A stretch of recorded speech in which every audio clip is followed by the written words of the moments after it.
The contingency theory of leadership, it considers obviously the situation of a leader.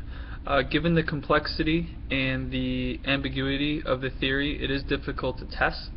However, there are 6 different theories that I read about in this chapter, and I'll start with the first one that had to do with leadership substitute theory. It emphasized, well, I should start with in the 70s when the theories were first developed. It was heavily formulated upon formal leaders as primary determinants of employee motivation and satisfaction. But the leadership substitute theory kind of de-emphasized the importance of formal leaders, and that leaders can be replaced by things such as work design, a reward system, peer leadership, and self-management. Effective leaders are continuously adapting to behavior and situation. They understand the task and the situation and the interpersonal process to help determine which is the best course of action to take. So the next one, the LPC contingency model, it has to do with moderating influence in situations between leader and subordinates. So different influences and how they react with each other. The path goal theory has to do with aspects of leadership behavior and effective employee satisfaction and performance.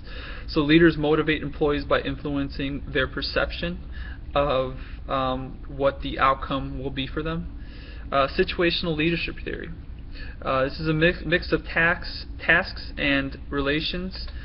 Behavior for the leader depends on the confidence and skill of employee in relations to the task. The multiple linkage model, it has to do with the leader and the leader that can influence different variables to improve group effectiveness. And finally, the cognitive resource explains how intelligence and experience can relate to group performance. Obviously, it's called cognitive and resource because it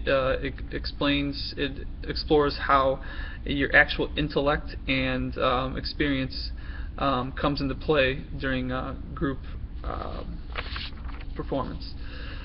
So the LMX model has to do with a dynamic role-making theory. It describes the role-making process between the leader and each individual subordinate / employee and the exchange relationship that develops over time. So dynamic role-making theories, it's a two-way relationship between supervisors and subordinates. Leaders develop an exchange with each subordinate, and role-making occurs. Leader and the member,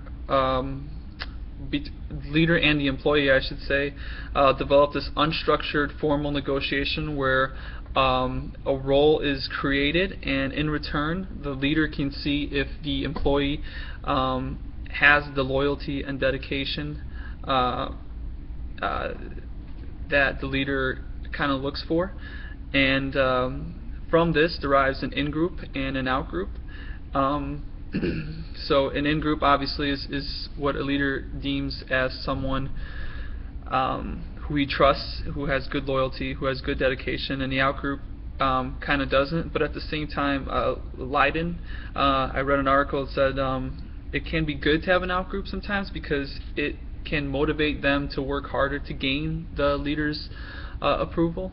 And finally, the charismatic and transformational leader. A charismatic leader is an interactive leader. Interactive process occurs between the leader, follower, and the situation. So charismatic leaders arouse enthusiasm in followers. They have a strong speaking ability, obviously, and they're very self-confident. And the transformational leader makes followers more aware of importance and makes followers more aware of the importance and value of hard work, and induces followers to transcend self-interest for the sake of organization. So basically, this leader really wants you to work harder, not because he wants necessarily you to you to succeed. Well, he does want you to succeed, but basically he wants you to be a part of something bigger rather than yourself, I should say. So instead of focusing on yourself, he wants you to see yourself as part of something bigger than yourself. So yeah, that wraps up week number 3. Thank you.